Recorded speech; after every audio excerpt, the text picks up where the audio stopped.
شكرا على الإبلاغ. سيتم حجب هذه الصورة تلقائيا عندما يتم الإبلاغ عنها من طرف عدة أشخاص. أكادير 24.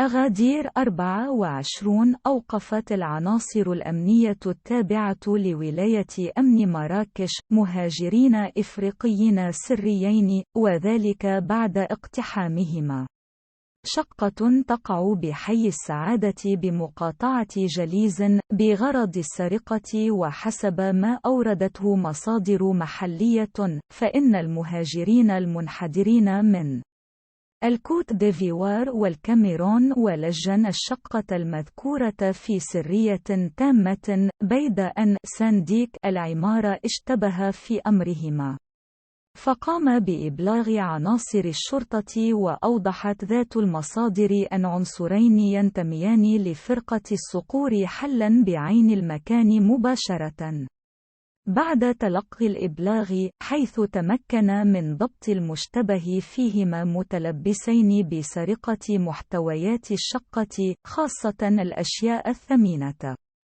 من حلين ومجوهرات وأجهزة إلكترونية، مستغلين غياب قاطنيها هذا. وقد جرى اقتياد الموقوفين إلى مركز الشرطة من أجل إخضاعهما لتحقيق مفصل، ليتبين فيما بعد أنهما تورطا فيتنفيذ عمليات سرقة مشابهة استهدفت عددا من الشقق بالمدينة الحمراء. وتبعا لذلك، تقرر الاحتفاظ بالمشتبه فيهما تحت تدابير الحراسة النظرية رهن إشارة.